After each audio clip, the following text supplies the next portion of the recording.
Assalamualaikum warahmatullahi wabarakatuh. Jumpa lagi pada kuliah Teknik Pengelasan 1. Pertemuan 3 kali ini kita akan membahas tentang perlakuan logam dasar pada proses pengelasan. Sebelumnya pada pertemuan yang kedua kita sudah membahas tentang logam dasar pengelasan. Selanjutnya kita akan membahas tentang perlakuan logam dasar pengelasan itu sendiri. Dalam melakukan pengelasan, hal yang penting harus dilakukan sebelumnya adalah persiapan-persiapan untuk mendukung kelancaran dan keselamatan dalam pekerjaan pengelasan tersebut. Mutu dan hasil pengelasan, di samping tergantung dari pengerjaan hasil lasnya, juga sangat tergantung dari persiapan sebelumnya yang telah kita lakukan. Kelancaran dan efektivitas hasil pengelasan itu juga ditentukan oleh persiapan pelaksanaan pengelasan. Karena itu diperlukan persiapan yang matang, tersedianya peralatan, perlengkapan, dan mudah dijangkau perlengkapan sekitar tempat kerja itu sendiri. Karena itu persiapan pengelasan itu harus mendapat perhatian dan pengawasan dalam pelaksanaan pengerjaan las. Nah, persiapan tersebut antara lain secara teori ya, meliputi pengertian dasar pengelasan itu sendiri, misalnya mengetahui berbagai jenis kampuh las dan segala ukurannya, kemudian mengetahui cara pengaturan arus pada alur las atau rigi-rigi dan akibatnya. Kemudian dapat memilih elektroda sesuai dengan maksud dan tujuan dari pengelasan yang dilakukan. Kemudian yang kedua, pengertian tentang segi-segi keselamatan kerja ya, sehubungan dengan pelaksanaan dari pengelasan itu sendiri.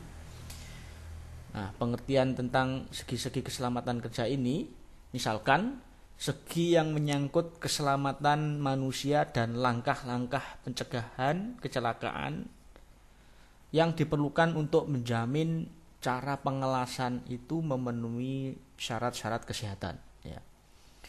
Nah, segi-segi keselamatan yang menyangkut manusia di sini adalah ya, termasuk risiko pelaksanaan pengelasan itu sendiri, apakah membahayakan masyarakat umum atau tidak ya.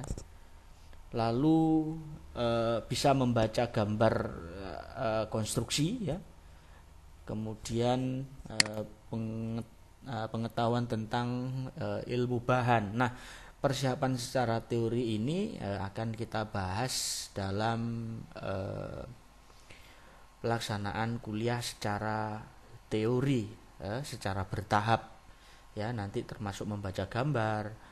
Kalau sebelumnya ya sedikit tentang pengetahuan tentang ilmu bahan dan sebagainya. Kemudian persiapan secara praktis ya. Nah, persiapan secara praktis ini yang dimaksud adalah persiapan-persiapan yang harus dilakukan sebelum melaksanakan praktik las. Persiapan praktik ini antara lain ya nanti mempersiapkan peralatan ya, termasuk alat-alat utama ya, dimana alat-alat utama itu nanti ya terdiri dari atau alat-alat baku ya, misalkan mesin las itu sendiri, kemudian dan komponen-komponen yang melekat pada mesin las seperti holder, penjepit, kabel, kemudian elektroda las dan sebagainya. Kemudian ada alat-alat keselamatan ya, perlengkapan kerja personal, di mana ini yang melekat pada badan kita, yang sifatnya itu personal ya, bisa meliputi topeng las ya, yang termasuk dengan kaca hitamnya, nomornya adalah nomor 12 ya.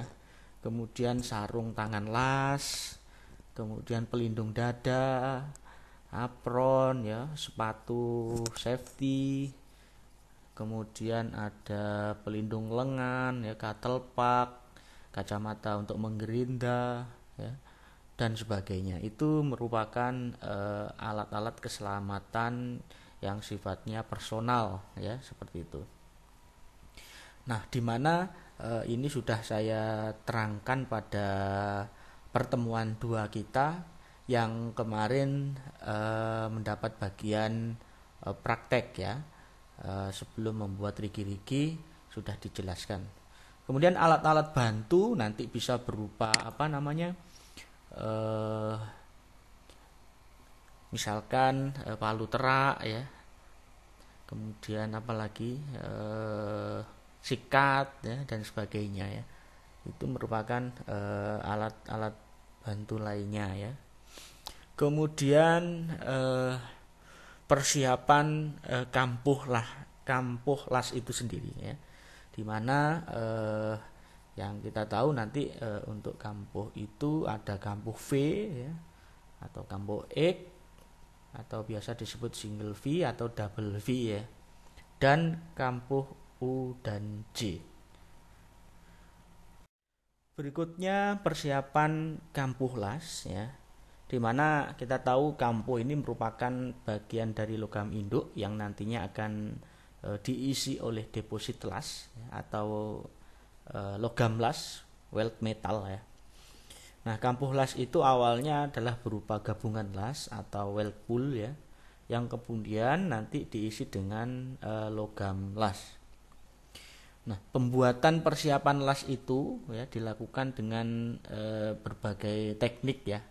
Jadi membuat kampuh itu bisa dilakukan dengan berbagai cara tergantung dari bentuk kampuh yang diinginkan ya.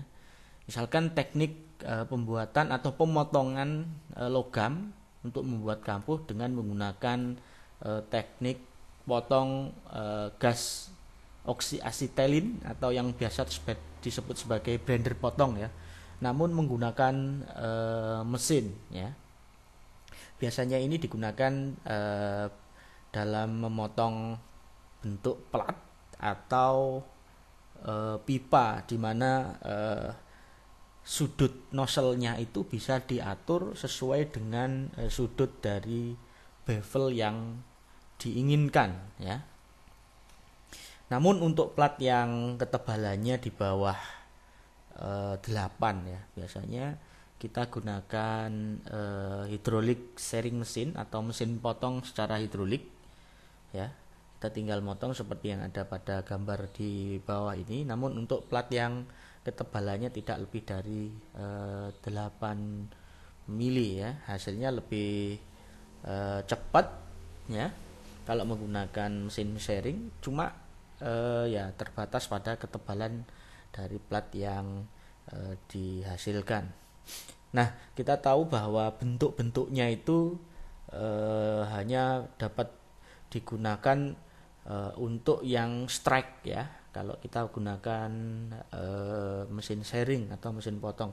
Tapi kalau untuk membuat berupa single bevel, double bevel ya, bevel itu terdapat kemiringan sudut, berarti kita tidak bisa menggunakan mesin potong shearing, hanya bisa strike.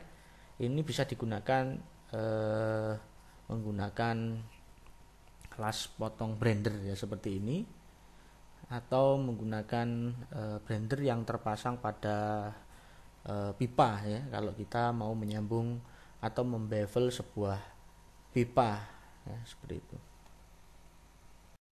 Nah, pada kampuh V dan X atau biasa disebut sebagai single V ya, atau double V. Kalau yang kampuh V itu biasanya disebut sebagai single V dan double V ya, dimana sudut yang dibentuk pada kedua jenis kampuh ini yaitu antara 30 sampai 35 derajat ya, dimana teknik membuat bevelnya itu sendiri yang diinginkan nanti adalah alat motongnya ya. Kalau di blender itu berupa nozzle ya, nozzle-nya yang dimiringkan sehingga terbentuk sudut 30 sampai 35 derajat.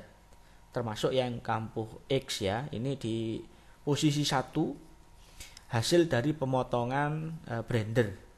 Lalu di tahapan kedua ya, yang sebelah kanan ini kita buat namanya root fish ya. Jadi buat root fish selebar 1 sampai 2 mili ya, atau 3 mili lah maksimal. dengan menggunakan gerinda ya nanti, atau kalau tidak ada gerinda boleh menggunakan kikir rata ya.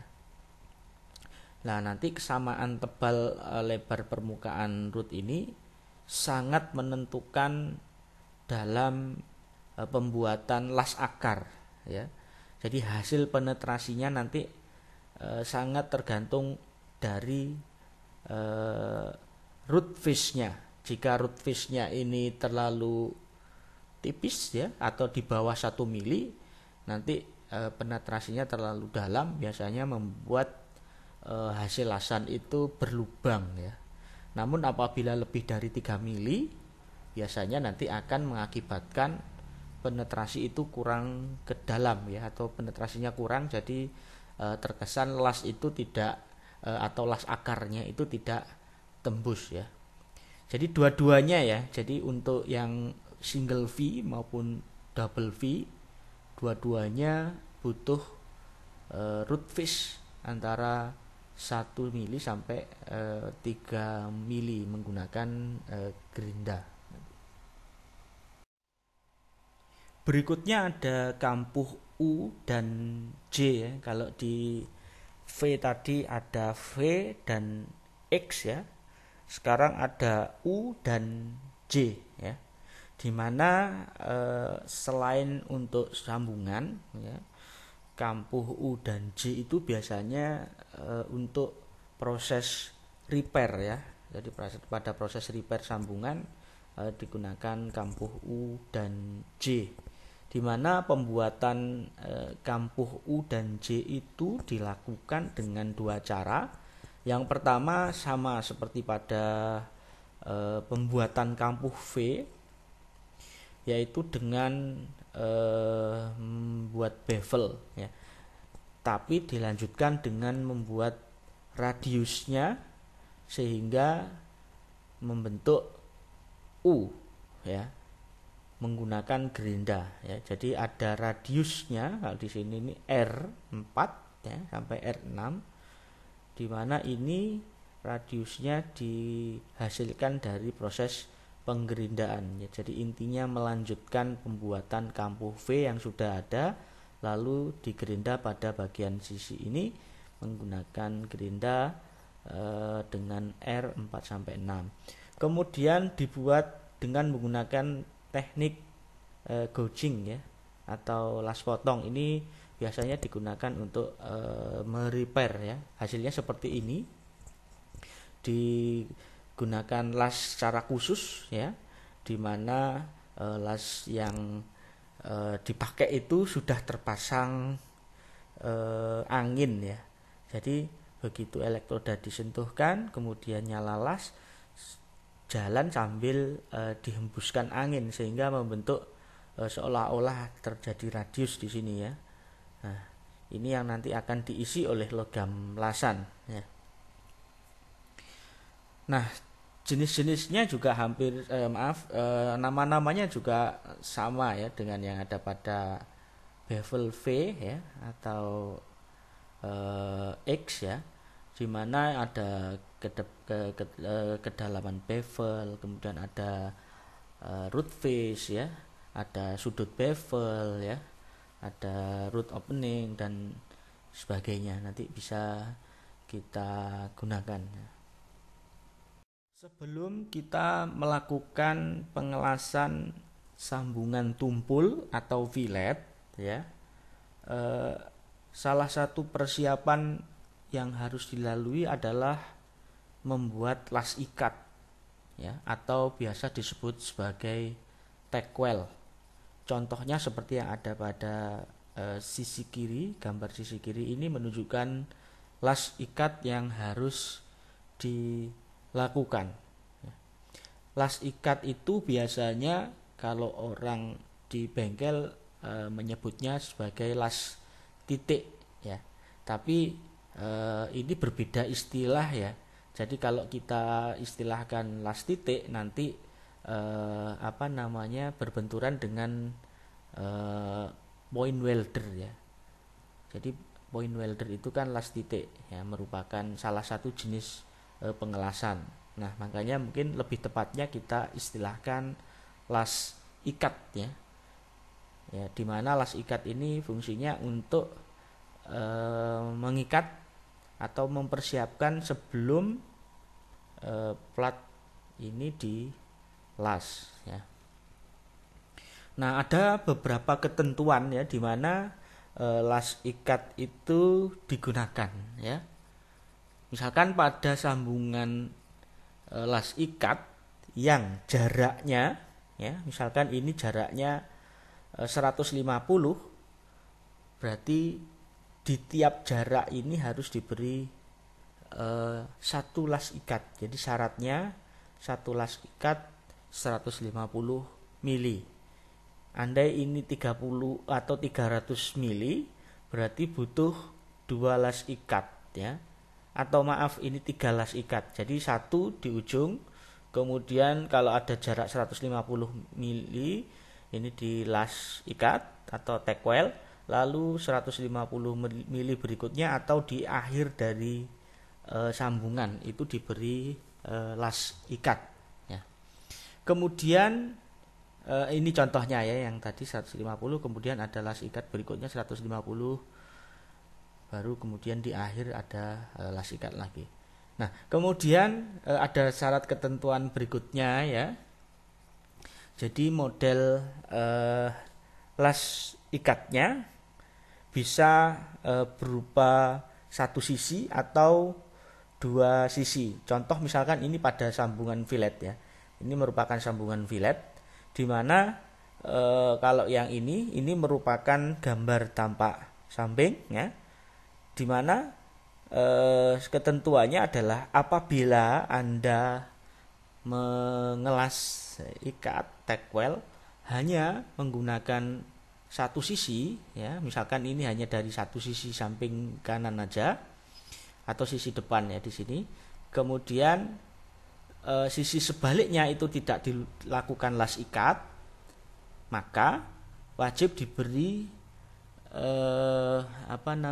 toleransi sudut terhadap sisi tegaknya ya. Jadi sisinya adalah, kalau di sini sisi tegaknya 90, diberi toleransi antara 3 sampai 5 derajat, berarti 93 sampai 95 derajat. Untuk apa? Ya, untuk mengantisipasi tegangan penyusutan atau distorsi ya, setelah nanti pengelasan. Nah, kemudian apabila diikat dengan 2 las ikat atau tack well, kita ukur sesuai dengan ketentuan. Jadi kalau 90 ya 90, berarti dua-duanya di sisi depan dan di sisi belakang harus diikat. Tapi ke arah memanjang tetap berlaku pada syarat yang pertama tadi, bahwa setiap 150 mili harus diberi las ikat. Nah, ini untuk ketentuan pada las ikat atau tack well pada sambungan fillet ya, seperti ini. Ini contohnya pada sambungan fillet. Nah, pada sambungan tumpul ya, kalau di sini ini, kalau sambungan tumpul, contohnya pada bevel V ya. Di sini diberi jarak toleransi 3 sampai 5 derajat sama ya. Namun juga berlaku arah memanjang, setiap 150 diberi las ikat ya. Kalau misalkan spesimen itu terdiri dari panjangnya 300 mili, berarti butuh 1, 2, 3, 1 di ujung, di tengah 150 mili, kemudian di ujung akhir diberi las ikat dengan minimal panjang dari las ikatnya ya. Jadi di sini ini yaitu sebesar 15 sampai 20 mili ya. Jadi untuk memastikan bahwa las ikatnya itu nanti kuat ya, tidak menyempit ya. Jadi ini akan mau dibuat root kalau pada sambungan tumpul ya. Kalau las ikatnya di bawah 15 atau 20 mili ya, antara 15 sampai 20 mili, dikhawatirkan nanti tidak kuat menahan distorsi ya. Jadi ini ada kemungkinan untuk ketarik, menyempit Jadi syaratnya harus 15 sampai 20 mili pada las ikat yang digunakan untuk sambungan tumpul ya. Ini sambungan tumpul. Berikutnya adalah bentuk-bentuk sambungan las. Nah, jadi kita tahu pembuatan struktur las itu kan meliputi proses pemotongan material sesuai dengan ukuran, lalu melengkungkannya dan menyambungnya dengan satu sama lain. Nah, tiap-tiap daerah yang disambung itulah yang disebut sebagai sambungan. Ya. Terdapat beberapa variasi sambungan las ya, sebagai pilihan berdasarkan ketebalan dan kualitas material, atau juga metode pengelasannya, bentuk struktur dan sebagainya. Nah, berdasarkan bentuknya ya, sambungan las itu diklasifikasikan antara lain ya, ada sambungan tumpul, ada sambungan dengan penguat tunggal, ada sambungan dengan penguat ganda, kemudian ada sambungan tumpang, ada sambungan T, ada sambungan sudut, ada sambungan tepi, ada sambungan kampuh lebar, ada sambungan silang ya. Nah, untuk sambungan tumpul ya, bentuk bevel groove-nya itu bisa bermacam-macam seperti yang sudah dijelaskan sebelumnya, ada J, ada U, ada V ya. Ada X ya dan lain-lain ya. Kemudian untuk sambungan yang sambungan T ini biasa disebut juga sebagai T-join ya, fillet T-join. Jadi fillet ini bentuk fillet ya seperti ini karena membentuk sebuah sudut ya. Ini juga menyambung secara fillet ya, walaupun desainnya bentuk sambungannya dengan penguat ya. Seperti ini. Ada yang penguat tunggal, ada yang penguat ganda, ada yang sambungan tumpang atau lap join, biasanya seperti itu. Ini juga fillet ya, disambung menggunakan fillet ini. Kemudian ada sambungan sudut atau corner join juga, ini pada sisinya ini sambung secara fillet ya, seperti ini. Ada sambungan tepi, sambungan kampuh melebar dan sebagainya. Nah, berikutnya yang terakhir adalah macam las pada sambungan sudut ya, atau pada sambungan fillet ya. Kalau yang di gambar ini dicontohkan adalah T-join ya. Jadi bisa dilas secara terputus-putus ya. Satu dilas, kemudian ada bagian yang tidak dilas, kemudian berikutnya dilas. Ada juga yang dilas secara terus menerus ya, seperti ini. Nah, ada juga model pengelasan rantai ya. Berarti ini sama dengan yang pada bagian 1. Ini menggunakan las rantai ya. Ada juga yang berseling-seling, misalkan dilas pada satu sisi, kemudian lasan berikutnya pada sisi berikutnya. Nah, demikianlah akhir dari perkuliahan kita. Kita ketemu pada materi-materi selanjutnya. Saya akhiri. Assalamualaikum warahmatullahi wabarakatuh.